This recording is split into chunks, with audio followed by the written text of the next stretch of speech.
দুনিয়ার জমিন থেকে প্রত্যেকেই বিদায় হবে, তবে দুনিয়ার জমিনে যার চলন ভালো তার মরণ হবে ভালো। যার চলন হবে বাঁকা তার মরণটাও বাঁকা। আমরা যদি আমাদের চাল চলন ভালো করতে পারি, আল্লাহ পাক রব্বুল আলামিন বলেন, ইয়া আইয়ুহাল্লাযীনা আমানু দুখুলু,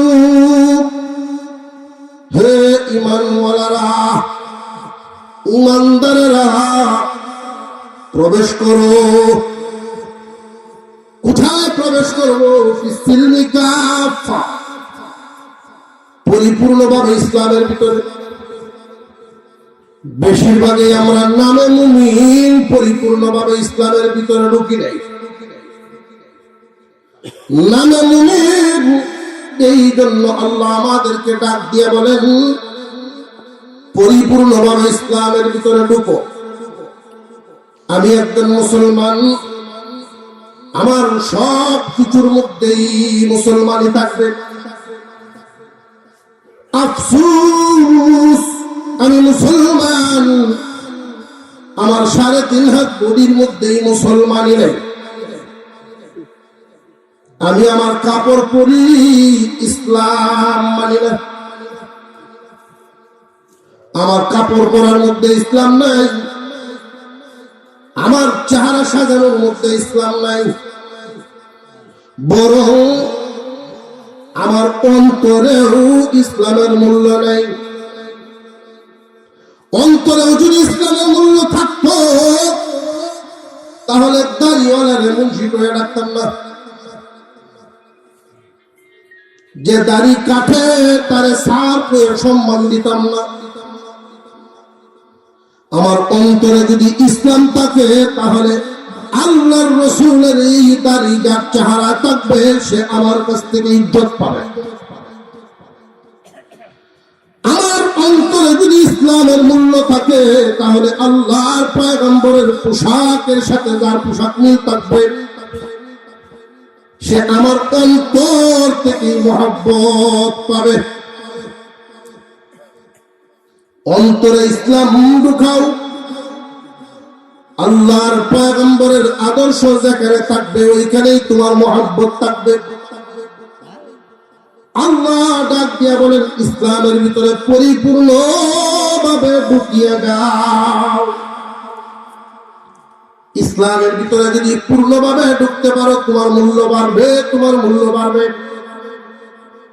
এর আগের আয়াতে আল্লাহ বলেন وَمِنَ النَّاسِ مَن يَشْرِي نَفْسَهُ ابْتِغَاءَ مَرْضَاتِ اللَّهِ وَاللَّهُ رَءُوفٌ بِالْعِبَادِ। মানুষের মধ্যে এমন কিছু মানুষ থাকবে যারা আল্লাহর সন্তুষ্টি পাওয়ার জন্য, আল্লাহর সন্তুষ্টি অর্জনের জন্য সব বিলায় দিবার পারে। আল্লাহর সন্তুষ্টি পাওয়া যাবে ওই দিকে তালাশ করতে গিয়ে মনের চাওয়া পাওয়া সব কুরবানি দিয়ে দেয়। তার মনে চায় সে করত, কিন্তু আলেমদের কাছে শুনছে ইসলামের মহব্বত যদি অন্তরে থাকে তাহলে দাড়ি কাটা যাবে না। মনকে বুঝাইব সাবধান হয়ে যাও, ইসলামের মহব্বত আমার অন্তরে থাকতে হবে, নইলে কবরবাসীর জন্য দোয়ার অনুষ্ঠানে ইসলাম শুনে আসছি ওই কবরবাসীদের একজন আমিও হয়ে যাব। এমন একটা দিন আমার সামনে আসছে, ও মন তোমার কথায় আর চলবো না। বহুদিন চলছি, বহুদিন চলছি, শুনে আসছি আল্লাহ ডাকতেছে ঢুকো পরিপূর্ণভাবে ইসলামের ভিতরে। তোমার দাম মর্যাদা কেমন বাড়বে। যে সমস্ত মানুষ আল্লাহর সন্তুষ্টির জন্য মনের বিরুদ্ধে যায়, আল্লাহকে খুশি করার জন্য মনের বিরুদ্ধে যাইতে পারবে, আল্লাহ রব্বুল আলামিন ঘোষণা দেন আল্লাহু রাউফুম বিল ইবাদ। এমন বান্দা বান্দির জন্য আল্লাহ দরদি হয়ে যায়। আল্লাহ যদি দরদি হয় মর্যাদা কমবে না বাড়বে? আল্লাহ যার জন্য দরদি হন তার মর্যাদা কেমন বাড়াবাড়ে। মনের বিরুদ্ধে যাইতে হবে, মনে চায় একরকম, তোমার খেয়াল করতে হবে এটা আমার আল্লাহ কি চান। আল্লাহর চাওয়ার সাথে যদি মনের চাওয়ার মিল হয় তাহলে করো। আর যদি দেখা যায় আমার আল্লাহর চাওয়ার সাথে মনের চাওয়ার মিল নেই, মন রে বুঝাইতে হবে, মন রে তোমার গোলামি আর হবে না। বহুদিন তোমার কথায় চলছে, আমার মাওলার ডাক শুনি নাই। আল্লাহ আমাকে ডাকেন, বান্দারে আয় আমার দিকে আয়। আমি আল্লাহর ডাক শুনি নাই, মন তোমার কথায় আমি ঘুরছি, জিন্দগির এতটা হায়াত কাটায়। দেখতে দেখতে দেখতে দেখতে অনেক মানুষের কালো দাড়িটা সাদা হয়ে গেছে। মনকে বুঝাই দেওয়া আর হবে না। দুনিয়ার জমিন থেকে বিদায় হতে হবে। মানুষের মধ্যে কিছু সংখ্যক মানুষ এই বয়ান শুনে, এই আয়াত শুনে, মানুষের মধ্যে কিছু কিছু মানুষ মনের বিরুদ্ধে যায়, সব বাদ দিয়ে আল্লাহর সন্তুষ্টি তালাশ করে। আপনি জানাই দেন যারা মনের বিরুদ্ধে যেতে পারবে আমি এদের প্রতি দরদি হব। আর আল্লাহ দরদি হওয়া এর মানে হলো আল্লাহ তার মর্যাদা বাড়ায়। এই গুণ নারী হোক আর পুরুষ সবার মধ্যেই থাকে। আমি এমন মহিলাও দেখছি, আমরা ছোটবেলায় মাদ্রাসায় পড়ি,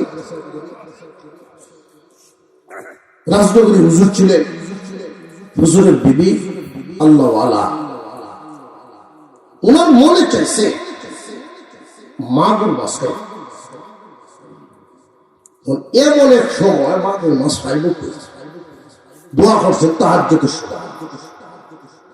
তাহাজ্জুদের সময় দোয়া করছেন, ফজরের সময় নামাজে উঠে দেখে শহীদ তলে হাল হয়েছে।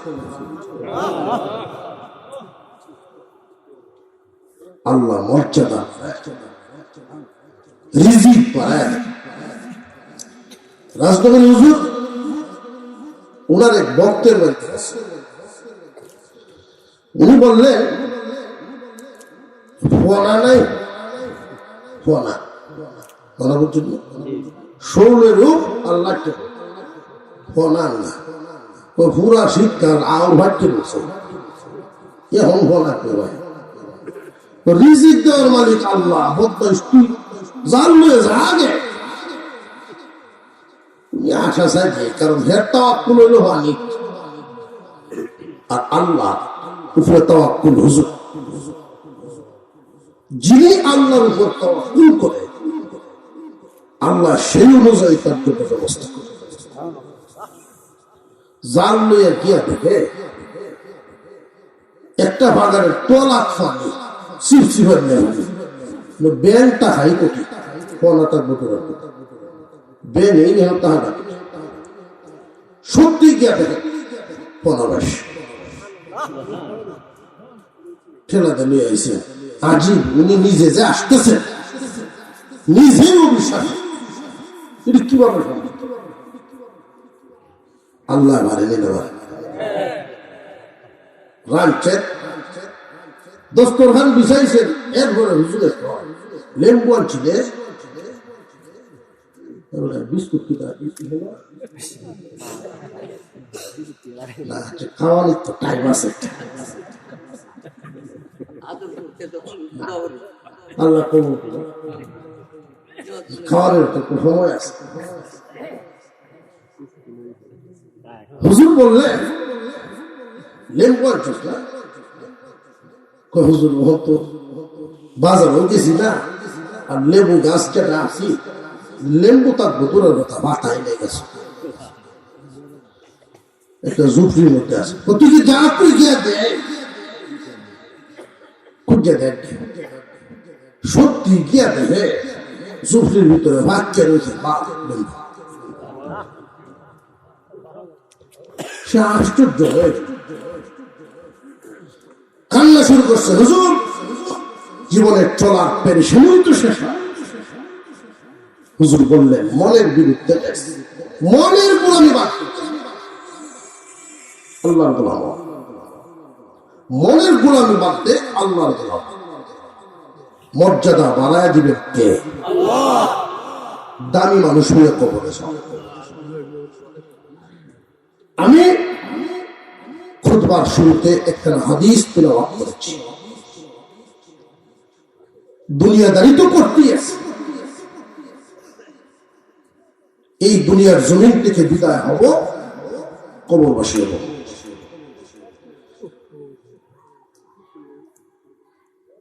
খুব সহজে একটা মাসালা, সহজে একটা বিষয় বুঝে বেড়া ঘটনা যখন মন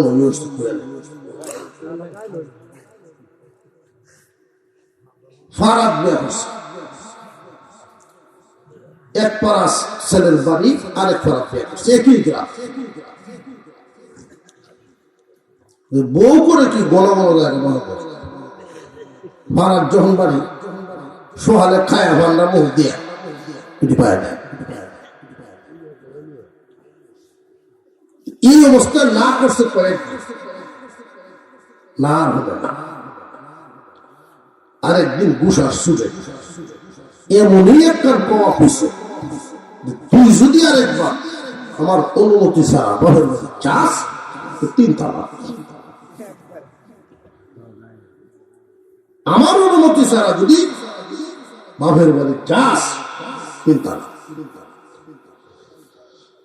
কথা কয়ে তুইছে। তো হঠাৎ একদিন আলবাওয়াত গেছে, 2 গ্রাম হয়ে দিকে ভিড়, ওইখানে বাটলো আর আমাদের চেষ্টা মায়ের বিয়ে করলো বেশি, এমন এক জায়গা দূরত্ব। হঠাৎ করে একটা বাচ্চা মানুষ, 8-10 বছরের এক বাচ্চা দৌড় দিয়ে আসছে, হুজি আপনি তাড়াতাড়ি যাইতে, আপনার বাপের অবস্থা তো ভালো। মুখ ভানি দিতেছে সবাই, আপনি বাড়ি গেছেন। দেখবেন মেয়েরা কিন্তু বাপের জন্য খুব টান, ছেলেদের টানটা বেশি মার দিকে, আর মেয়েদের টানটা বেশি বাপের দিকে। যার মেয়ে নাই সে বুঝে গেল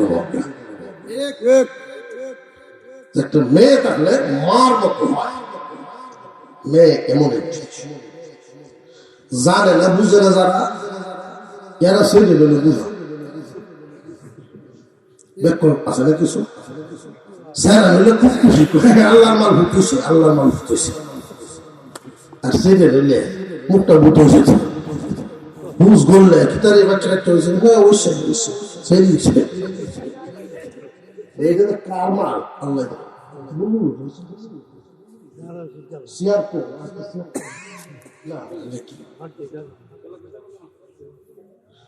আল্লাহ। আমরা বলি মারহাবা।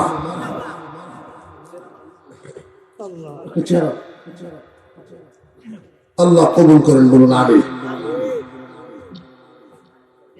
বাপের এই দুরবস্থা শুনবে একবার চিন্তা করেন, যায় আর না না যায়। কারণ তালাকের কথাটা মনে আছে, আমার অনুমতি ছাড়া যদি না তালাক কি একটা দিছি, 11টা যদি করতো বা শুধু তালাক করতো, তেমন একটা কথা আছে, বয় উল্লেখ করে লই চিন্তা করতেছে আগে কি করা। আরেকটা খবর আছে, মন আরো বিগড়ে গেছে।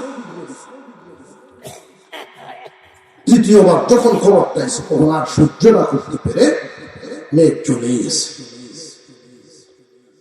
এর ভিতরে কিন্তু ঘন্টা 2 ঘন্টা সময় চলে গেছে। যাইবো কিনা যাইবো না খবর আইতে,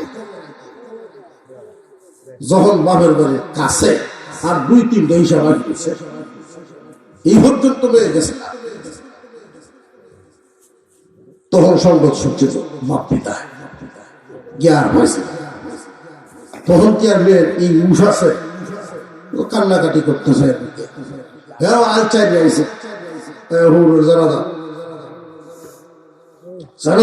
শেষ। এই কথা মোটামুটি অনেকেই জানত, এটা হলো এক কার্যযুক্ত হয়েছে। এবার যে কঠিন এক কথা কইয়া রাখছি, আর একবার যদি ভাবি না, আরেকবার যদি রাস আমার অনুমতি ছাড়া বাপের বাড়ির জায়গায় 3 তালাক পরিষ্কার করে দিচ্ছে। জানাজা শেষ হয়েছে, এখন তো আর শ্বশুর বাড়ি সেই কথাটা হচ্ছে অনুমতি ছাড়া পায়। শর্ত যদি কেউ এইভাবে দেয় আর এই শর্ত এইভাবে ভঙ্গ হয়, তারা হয়েছে বুঝে আসতেছে, অনেকেই বুঝা না। দেখি আমরা দুর্ভাগ্য, অনেক মানুষ এমন আছে তালাক দিয়া দামাসামাদের লইয়া চলতেছে। গুসা বেশি চললে সোহালে একবার সারে, দুপুরও একবার সারে, এরকম বাপড়ে গেছে না। মুখ এত স্পিড, যদি কেউ কয় যে তালাক দেবে, মৌলবীরা কি তা জানে? মৌলবীরা কি তা জানে? হ্যাঁ জানে। আল্লাহ এদেরকে হেদায়েত দাও। আপনাদেরকে বলি, যদি জানেন প্রকাশ্য এমন কোন পরিবার ব্যক্তি, এদের থেকে দূরত্ব বজায় চলাফেরা উঠা বসা এদের সাথে করবেন না, কারণ সবসময় গুনার মধ্যে লিপ্ত আছে। জেনায় জেনায় জিন্দেগি, এই হালতে সন্তানাদিদের জন্ম নেয়। এই সন্তানগুলো বৈধ না অবৈধ? এই অবৈধ সন্তানরাই ইসলামের বিরোধিতা করে। আমাকে বৈধ সম্পর্কের মাধ্যমে জন্ম দিল, অবৈধভাবে জন্ম দিল, চালু হয়ে গেছে খেলা। বাচ্চা হয়ে আগে আপনি আমার ভরে বুঝতেছে না। মুসলমান ইমানদার ভাইয়েরা আমার, জামাই এবং বউ স্বামী স্ত্রী দুজন এখন আলাদা শ্বশুর বাড়িতে। মেয়েটা পর্দার আড়ালে চলে গেল, স্বামীর সামনে যায় না। স্বামীও আফসোস করেন, এখন কি করা যায়। স্থানীয় উলামায়ে কেরাম যাদের কাছে গেলেন, বুঝে না বুঝে তারা তো এক বাক্যেই সবাই জানে, অনুমতি ছাড়া বাবার বাড়িতে গেলেই কয় তালাক। অনুমতি কি নিতে পারছে না না নিয়ে গেছে? সাবধান, এই মেয়ে তার কাছে আর দেওয়া যাবে না। কারণ আগের সমাজ আমাদের এখনকার সমাজের মতো ছিল না। এখনকার সমাজে সাতের ঘরে তালাক দিয়ে লইয়া খায়, সাতের ঘরের মানুষের মাথা ব্যথা নাই। একই পাড়ার মধ্যে জঘন্য অপরাধ চলে। মুসলমান সমাজ, মুসলিম যুবকেরা মুসলমান সমাজে মুসলিম যুবকদের সামনে অন্যায় করে, হাতে গোনা কয়েকজন মানুষ, কিন্তু মুসলমানদের রক্তে কোনো আগুন ধরে না, প্রতিবাদ নেই। মেস আছে ঠিকই, কিন্তু বারুদ হওয়ার বসা দিলেই আগুন লাগার কথা। আর যদি গসতে গসতে বারুদে খুলে হলে নষ্ট। মুসলিম সমাজ তারা তো জানে যে স্বামী স্ত্রী বিয়ে বঙ্গ যদি হয়ে যায়, নষ্ট হয়ে যায়, এখন জিনা হবে। দেখলে অবিবাহিত নারী পুরুষের মতো সাবধান, এদেরকে সামনে দেওয়া যাবে না। আলেমদের কাছে যাচ্ছে একই কথা, সেই এলাকায় একজন মুফতি ছিলেন, বড় বিজ্ঞ আলেম ছিলেন। মুফতি সাহেব যখন শুনলেন যে এমন এক ঘটনা, উনি নিজে আসলেন সমাধান করার জন্য। উনি নিজে আসলেন সমাধানের জন্য, এবং এটা প্রমাণ হলো একজন বিজ্ঞ আলেম পুরা একটা অঞ্চলের জন্য নিয়ামত। কোরআন হাদিস জানলে বলে বিজ্ঞ আলেম একজন মুফতি একটা অঞ্চলের জন্য কত বড় নিয়ামত। হুজুর আসলেন, স্বামী বেচারাকে সামনে বসালেন, বললেন তুমি কিভাবে শর্ত দিয়েছিলা? যে হুজুর, আমি বলেছিলাম আমার অনুমতি ছাড়া যদি বাবার বাড়িতে যায় 3 তালাক। আমি এইভাবেই বলেছিলাম। ওই দিনের ঘটনা হলো, অনেক দূরে থাকার কারণে আমার বিবি অনুমতি নিতে পারে নাই। সেও আমাকে অনেক মহাব্বত করে, আমিও তারে মহাব্বত করি, অনুমতি নিতে পারে নাই। এই জন্য অনেক আফসোস করেছে। বাড়ি থেকে খবর গাইতে গাইতে গাইতে গাইতে অনেক বিলম্ব করে বাড়ি থেকে বের হয়েছে।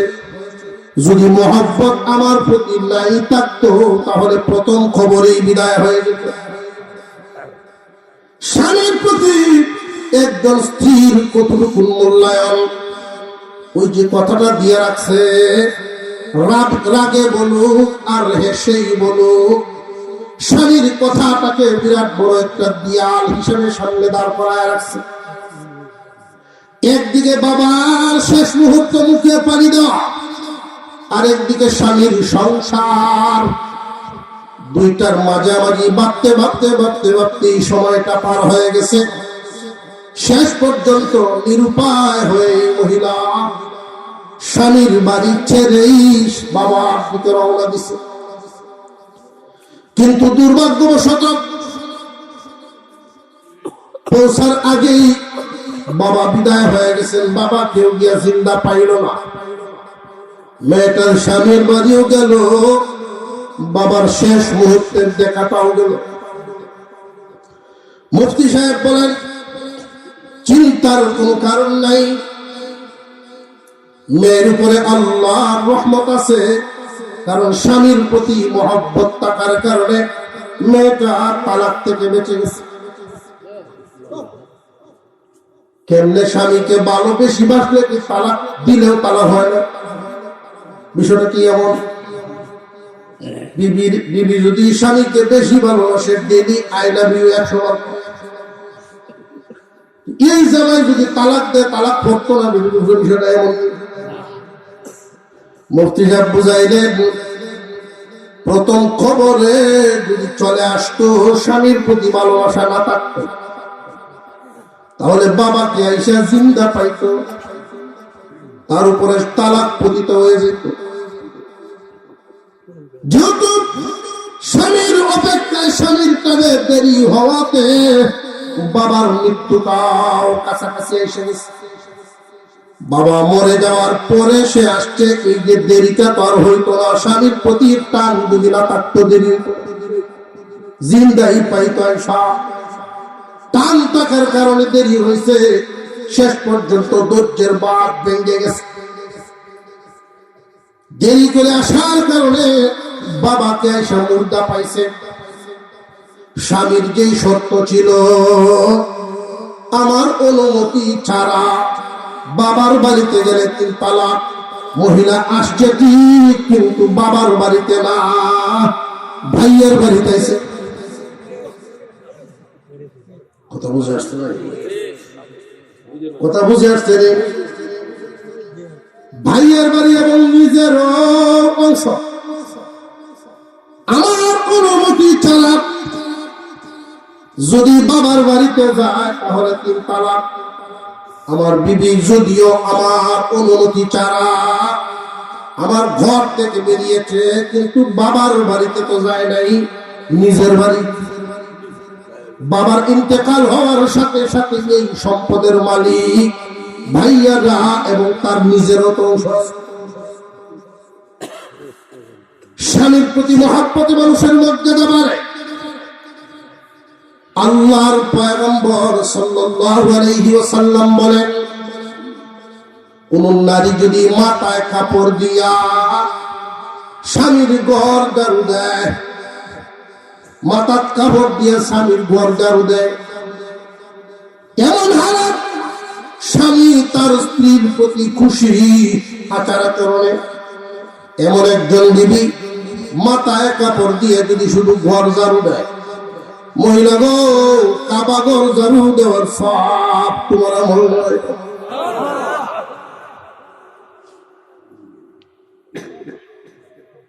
অসুবিধা হইতেছে কোনো?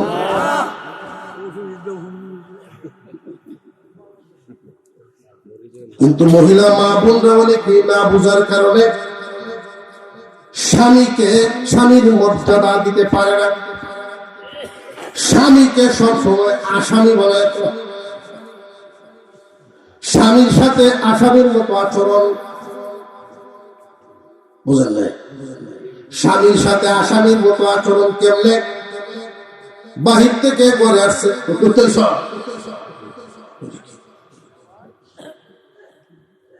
সারাদিন আসলাম কই করস করো, পিতা করো না করো, আসামির মতো যারা উহিলার আসামি যাব। একজন নারীর কাছে স্বামীর মর্যাদা শ্রেষ্ঠ একজন পীরের জায়গা। স্বামীর মর্যাদা স্ত্রীর কাছে হবে শ্রেষ্ঠ একজন পীরের জায়গা। আল্লাহ এবং রসুলের পরে স্বামীর মর্যাদা, আল্লাহ এবং রসুলের পরে স্বামীর মর্যাদা। একজন মহিলা যদি স্বামীকে শুধু তার আচরণের মাধ্যমে খুশি করতে পারে, আল্লাহ তার প্রতি খুশি হয়ে যান। পুরুষদের জন্য আল্লাহ এবং রসুলের পরেই হলো মা বাবার জায়গা। মা বাপ যদি তার আচরণে খুশি থাকে, ব্যবহারে খুশি, আচার ব্যবহার খুব ভালো, খুব খেয়াল করবেন, ব্যাগ ভরে বাজার আনবেন, যদি আচার আচরণ ভালো না হয় মা বাপ খুশি না। আচার আচরণে মা বাবার মন সন্তানের প্রতি সন্তুষ্ট হইয়া যায়। ওয়াবিল ওয়ালিদাইনি ইহসানা, মা বাবার সাথে ইহসান করো। এই ইহসানের ব্যাখ্যা কি? শুধু দয়া করা, মা বাপ কামাইতে পারে না আমি খাওয়াই, এটার নাম বুঝি ইহসান না। ইহসান হলো মা বাপকে তুমি এত দেওয়া দাও, এরপরেও মা বাপ তোমার সাথে আচরণ খারাপ। মা বাবার খেদমত করো, কিন্তু মা বাপ আচরণ খারাপ করে। মা বাবার সাথে তুমি উত্তম আচরণ করো, তারপরেও মা বাপ যদি তোমার সাথে খারাপ আচরণ করে। ইহসান হলো মা বাবার খারাপ আচরণের বিপরীতে সন্তান ভালো আচরণ করে যাওয়া হলো ইহসান। মা বাপ সন্তানকে ওষুধ খাওয়ায়, ওষুধ 1 বছরের বাচ্চাটারে মা কুলে নিয়ে ওষুধ খাওয়ায়, ওষুধ খাওয়াচ্ছে সন্তানের ভালোর জন্য, কিন্তু এই সন্তান না বুঝার কারণে ওষুধ খাইল তো ঠিকই, মা বাবার নাকে মুখে থাপ্পড় মারে। এজন্য কি কোনো মা কুল থেকে ফেলা দেয়? এটার নাম মার ইহসান। তোমার মা বাপ যদি তোমার সাথে খারাপ আচরণ করে রে বান্দা, তুমি উল্টা ভালো আচরণ করার নাম হলো ইহসান। আর এইটাই প্রত্যেক যুবকের উপরে আল্লাহর পক্ষ থেকে দেওয়া আদেশ, ফরজ। তোমার মা বাপ বুড়া হয়ে গেলে শিশুর চেয়েও আরো দুর্বল হয়ে যায়। ব্রেন দুর্বল, চোখের পাওয়ার দুর্বল, মন দুর্বল, সব দিক থেকে শিশুর চেয়েও অসহায়। খায়া কইব খাইছি না, কথা বুঝে আসতেছে? বান্দারে, তার খারাপ আচরণের বিপরীতে তুমি ভালো আচরণ করা তোমার উপরে ফরজ। একজন মুসলমান আর একজন মুসলমানের কাছে পাওনা, শুরুতেই আমি হাদিস কেনা পড়েছিলাম 6টা পাওনা একজন মুসলমান আর একজন মুসলমানের কাছে 6টা পাওনা আছে। পরিচিত হোক অপরিচিত হোক, কাছের হোক দূরের হোক, একজন মুসলমান আর একজন মুসলমানের কাছে 6টা হক। বিল মারুফ ইউসাল্লু আলাইহি ইযা লাকিয়াহু। এক নাম্বার, একজন মুসলমান আর একজন মুসলমানকে রাস্তায় সাক্ষাৎ হলেই, দেখা হইলেই সালাম দেওয়া। একজন মুসলমান আর একজন মুসলমানের কাছে পাওনা। মুসলমানদের জিন্দেগি পুরাটাই নেকিতে ভরা, পুরাটাই সওয়াবে ভরা। মুমিনের তরবারি উভয় দিকে দাঁড়, এদিকে নিলেও কাটে, ওইদিকে নিলেও কাটে। ঈমানওয়ালার জিন্দেগি পুরাটাই নেকিতে ভরা। তবে শর্ত হলো এটা এমনিই বলবে না, মনের গোলামি করলে নেকি ভাই। গোলামি হতে হবে আল্লাহর গোলামি। রে মন, তুমি যা চাও, তোমার চাওয়াতে কি আমার আল্লাহ খুশি থাকবেন কিনা বুঝতে হবে আগে। তোমার চাওয়াটা যদি এমন হয় আল্লাহ এবং রাসূল নারাজ হবেন, তাহলে তোমার চাওয়া পূরণ হবে। মনকে যদি এইভাবে বুঝাইতে পারেন, পুরাটাই লাভবান হবেন। উদখুলু ফিস সিলমি কাফা, পরিপূর্ণভাবে ইসলামের ভিতরে ঢুকে যাও। ঘুমাইলেও সব পাইবা, খাইলেও সব পাইবা, বাথরুমে গেলেও সব পাইবা, গোসল করলেও সব পাইবা, ঘর থেকে বেরোলেও সব পাইবা, মুসলমান বাজারে গেলেও সব পাইবা। একজন মুসলমান প্রত্যেকটা কাজে কাজে যদি আল্লাহর রাসূলের অনুসরণ করে কি পরিমাণ সওয়াব পায়, কি পরিমাণ কল্যাণ পায়, খুব খেয়াল করবেন। এক মুসলমান আর এক মুসলমানের কাছে 6টা পাওনা, চিনে আর না চিনে, গ্রামের হোক আর দূরের হোক, দুনিয়ার এক প্রান্তের মুসলমান আর এক প্রান্তের মুসলমানের কাছে 6টা পাওনা। দেখা হইলেই সালাম দেওয়া। সালামের ক্ষেত্রে কোন বয়সের সীমারেখা আছে? সাদা দাড়িওয়ালা হইলে কালা দাড়িওয়ালা দিব, উস্তাদ ছাত্রের মধ্যে সালাম কালামের বেশ কম থাকে। বরং উস্তাদ আরো ছাত্রকে সালাম দিয়া অভ্যাস করার দরকার। বাপ পুতের মধ্যে কি সালাম দেওয়া যাওয়ার বেশ কম আছে? বরং উচিত হলো বাপে আগে পুত্রে সালাম দেওয়া। বাপে কোনোদিন পুত্রে দেয় নাই, এই জন্য পুতেও এখন আমার শরম ভরে আব্বার দিকে। বুঝে আসতেছে? স্বামী স্ত্রীকে সালাম দেয় না, স্ত্রীও স্বামীকে সালাম দেয় না। বুঝে কখন সময় গেছে, যখন সময় আড়ায় হচ্ছে, সময় মতো বুঝবো না। রসিকতার সময় হলো জোয়ান থাকতে, যখন বুড়া হয়েছে সালামের ফজিলত শিখিয়া বুঝলে বেড়া শুক্রবার দিন জুম্মা তো গিয়ে সালাম দিছে, আসসালাম আলাইকুম। বুড়া বেড়ি বেতন একটু কমায় খুব সারা জীবনে শুনে নাই। এই কারণেই এটা বলছে স্বামী স্ত্রীকে সালাম দেওয়া, স্ত্রী স্বামীকে সালাম দেওয়া। একজন মুসলমান আর একজন মুসলমানের কাছে পাওনা হলো সালাম। যে ব্যক্তি সালাম দিবে তাকে আল্লাহ সাথে সাথে 90টা নেকি দান করেন। যে ব্যক্তি সালামের উত্তর দিবেন কমপক্ষে 10টা নেকি। আল্লাহর পক্ষ থেকে একটা বোনাস দেওয়া হয়।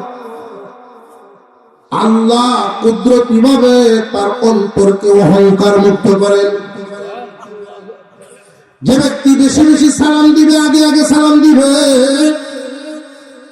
তার অন্তর, তার কলবটা অহংকার মুক্ত হবে। আমি নামাজি, এই জন্য কি বেনামাজিরে সালাম দিতাম না। যদি এটা ভাবি যে আমি নামাজ পড়ি 5 ওয়াক্ত, এত আল্লাহর হুকুম মানে না, এর আমি কি সালাম দিতাম, তাহলে বুঝবেন আপনার ভিতরের অহংকারের কুমড়া বড় হইতেছে।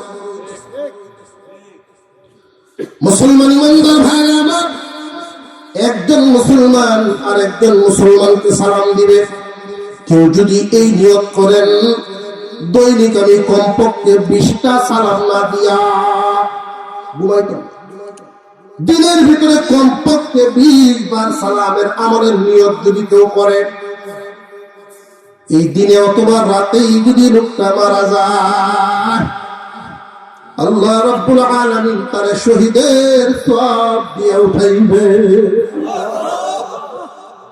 20 বার সালাম দেওয়া কি কঠিন না সহজ? সালাম দিবেন, সালামের আমল আজ থেকে নিয়ত করা কি অসম্ভব না সম্ভব? যুবক ভাইয়েরা আজ থেকেই পারবেন তো ইনশাআল্লাহ। বিশাল নেকের কাজ, নেক কাজের নিয়ত করা, আমলে পরিণত করা, সালামের অভ্যাস করা। খেয়াল করবেন সালামটা যেন শুদ্ধ হয়, শয়তানের ধোঁকা দিয়া এই সালামের উচ্চারণটাই যদি ভুল উচ্চারণ করাইতে পারে, অর্থ পাল্টে যায়। আলহামদুলিল্লাহ শব্দের অর্থ আল্লাহর প্রশংসা, সকল প্রশংসা আল্লাহর জন্য। গলা থেকে উচ্চারণ করার কারণে আলহামদুলিল্লাহি রাব্বিল আলামিন, সকল প্রশংসা কার? উচ্চারণ এখান থেকে না হইয়া যদি কয় আলহামদুলিল্লাহ, আলহামদু কই আছে না, এর অর্থ হইল সকল দুনিয়ার সকল সিরা বিরা কাপড় সব আল্লাহ। একটা উচ্চারণ ভুল হওয়ার কারণে অর্থ পাল্টে যায়। মুমিন মুসলমান একটু একটু করে শিখে শিখে আমল করতে হবে। দুনিয়া চিরদিন থাকার জায়গা না। 1 নম্বর সালামের আমল। 2 নম্বর بالمعروف يسلم عليه إذا لقيه ويجيبه إذا دعاه। মুসলমানের ডাকে সাড়া দিবে।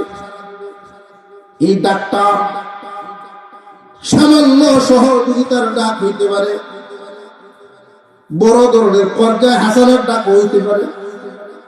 একজন মুসলমানের কাছে যদি সহযোগিতা চায়, ওই মুসলমানের দায়িত্ব হলো সাহায্যের হাত বাড়ায়া দেওয়া। আল্লাহর পয়গম্বর ঘোষণা দিয়েছেন, একজন মুসলমান যদি আরেকজন মুসলমানকে সামান্য উপকার করে দিতে পারে, সামান্য উপকার করে দিল, 10 বছর মসজিদে বসে ইতিকাফ করার সওয়াব তার আমলনামায় দেওয়া হয়।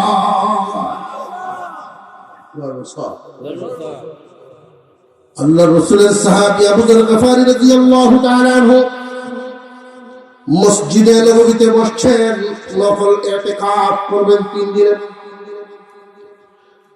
মসজিদে বসছেন, ইতিকাফ করবেন। আরেকজন মুসলমান ওনার কাছে এসে বলেন, আবু যর, তোমার মুখের একটু কথার বদৌলতে আমার অনেক উপকার হবে। উনি সাথে সাথে জুতা হাতে নিয়ে মসজিদ থেকে বের হওয়া শুরু করে। আরেকজনের পাঞ্জাবির আস্তিন ধরছে টান দিয়া, ও আবু যর, আপনি না ইতিকাফে বসা, আপনি না মুতাকিফে ভুলে গেছেন নাকি? যে আমি রোজাওয়ালার কাছে শুনছি, একজন মুসলমান যদি আর একজন মুসলমানের উপকার করে দিতে পারে, 10 বছর ইতিকাফ করার সওয়াব পাওয়া। এই উপকারটার পরিমাণ কত? সর্বনিম্ন হলো একজন মানুষের হাতের লাঠিটা পড়ে গেছে, এটা তুলে দিলেন, হাতের লাঠিটা তুলে দিলেন, ওইটাও সামান্য উপকার, 10 বছরের সব। হাওড়ে ধান কাটতেছে এক ভাই, বুঝাটা বাঁধছেন, পূজা বাঁধছে, তার কাছে কেউ নাই, তুলে দিব কেলা, আপনি খুশির সাথে আইছেন, সওয়াবের আশায় তুলে দিলেন। কিন্তু নিয়ত টাকা চাই আল্লাহর সন্তুষ্টি। মনে থাকবো, মহিলা মা বোনরা অনেক সময় কাজের চাপ করে, মাছ বেশি লইছে, সাথের ঘরের মহিলা দাঁড় হইয়া কাঁধে দিলে কাটে না। নিয়ত যদি এমন হয়, একজন মহিলা আরেকজন মহিলাকে কাজে একটু সহযোগিতা করলো, এই যে সাহায্যের হাত বাড়াইলো, নিয়ত যদি সব পাওয়া, তাকে 10 বছর এতে কাজ করার সব সেও পাবে। নিয়তটা সহিতা পূজা তুললে তো সময় এই কেটটাকে হ্যাঁ দেখতে দেখতে আগের থেকে বুঝতেছে পূজা হরাই একটু হরাই শেষ হোক, আমি কে তুললে দেয় একটা ধরে রাখি যায়। বিড়ি শেষ বিড়ি শেষ, পুরোটা তুললে দেয় একটা বিড়ি দিয়ে যায়। সবের নেতা আছে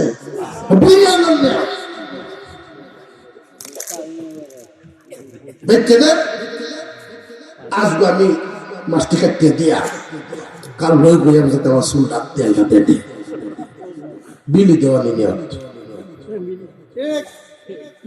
সব পাওয়ার আশায় একজন মুসলমান যদি আরেকজন মুসলমান সহযোগিতা করে, 10 বছর ইতিকাফ করার সওয়াব আরো জোরে কর, মনে থাকবে তো ইনশাআল্লাহ। 3 নম্বরে হাসির জবাব, একজন হাসি দিল, হাসি দিয়ে কি কর, আরো জোরে কর আলহামদুলিল্লাহ। কি অভ্যাস করতে হয়, বলে উনি কি তো মায়া গো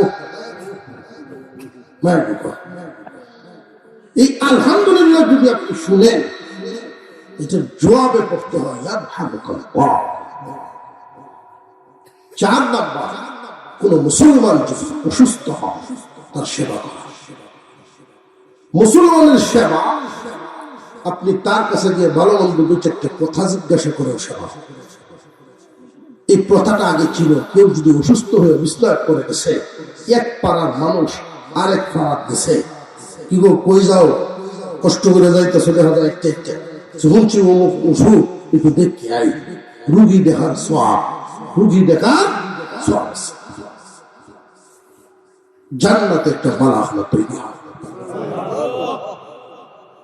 তাকে সাহস দিলেন, তার কাছ থেকে আপনি মাফ চাইলেন, আপনি তারে মাফ করে দিলেন। 7 বড় রুগী হইয়া 6 বার ঘুরে কষ্ট, 7 ঘরের লোক তার। এই হলো আমরা ভালো রুগীর সেবা করা। আপনার কিচ্ছু লাগে না, তুমি সব পাবে, আর যদি লাগে তেমন। কেউ মা বাপ যদি অসুস্থ হয়ে রুগী থাকে, মনে হয় কোন অপরাধ করছিলাম আল্লাহ দরবার, কি বুঝে করছিলাম তারা জানে। এই যে রুগীটার কাছে 6 মাস থেকে পুতের বউ আর মিনিট সাথে গপ করে, আমার কি এই কপালে লড়া দশা আছে, আমার কপালে লড়া দশা রুগীটার কাছে। তার কপালে যে এত সৌভাগ্য আল্লাহ করে দিলে, এই রুগী টাকার বদলা তোমার জিন্দিগির গুনাহ হয়ে গেছে। খেয়াল আছে রুগীর সওয়াব, সবার থেকে সওয়াব। 5 নম্বরে জানাজায় শামিল হওয়া। জানাজায় শামিল হইলে 1 রাত সওয়াব পাওয়া যায়, উহুদ পাহাড় সমান। দাফন কাফনে শামিল হইলে আরো 1 রাত। এই জন্য এটা ভাববেন না যা এই কারণে হুজুরের দিনে আমরা বুঝলাম জানাজাত গেলে যে এত সওয়াব। আমরা সরল সোজা মানুষ কমে বুঝি, তবে সমাজের জ্ঞানীগুলি, রাজনীতিবিদ যারা, এরা বেশি বুঝে। এগুলোকে দেখছি নাফাসত্ব নামাজের তুলনায় জানাজাত মানুষ বেশি হয়, সওয়াব বেশি হয়। 5 ওয়াক্ত নামাজ ফরজ, কি ফরজে বাধ্যতামূলক। কেউ ফরজ না হোক তোমার ফরজ, আর অন্যরা বললো তোমার কামে করো। বাপের হিসাব উঠে দিলে হবে না, মার হিসাব জিয়ে দিলে প্রত্যেকের নিজ নিজ আইন অনুযায়ী দায়িত্ব করতে হবে। আর জানাজার ক্ষেত্রে 10 জন যদি পড়ে ফেলছে, তোমার আল্লাহ জিগাইতে গেলাম জ্ঞানে সব পাইলা, সব পাইলা হয়ে গেছে ফরজে কিফায়া। 5 ওয়াক্ত নামাজ পড়ায়। বর্তমান সময়ে যদি এই গ্রামের পরিচিত একজন মানুষ মারা যায়, দেখবেন বেশিরভাগই 5 ওয়াক্ত নামাজের তুলনায় বেনামাজি বেশি। আপনারা হিসাব যে জানাজাত গেলে পাহাড় মানুষ পরিমাণ বহু পাওয়া যায়, জানাজাত বেশি বেশি যায়। 5 ওয়াক্তের লাভ সারা জিন্দগি জানাজা একদিকে, আর 1 ওয়াক্ত ফরজ যায়, ফরজের ফল এটা হিসাব ফিরল। সালমান 6 নম্বর ويحبه ما يحب لنفسه। তুমি ওইটাই পছন্দ করো আরেকজনের জন্য, ওইটা পছন্দ করো আরেকজনের জন্য যেটা পছন্দ করো নিজের জন্য। নিজেরটা শুনো না, আরেকজনেরটাও শুনো না। তোমারটা তোমার কাছে যেমন মহব্বতে, অন্যটাও যেন এমনই মহব্বতে। তাহলে বুঝবা তোমার অন্তর মুসলমানি অন্তর। নিজের শুনলো আর আরেকজনের চাইলে নাও না, বুঝবা যাবে না, কমতে আছে। দুনিয়ার জমির থেকে বিদায় হয়ে যাবো একদিন, প্রত্যেকেই বিদায় হবো আগে পরে। আল্লাহ যেন আমাদেরকে পরিপূর্ণ ইসলামের ভিতরে ঢুকে দুনিয়া থেকে বিদায় হওয়া তৌফিক দেন।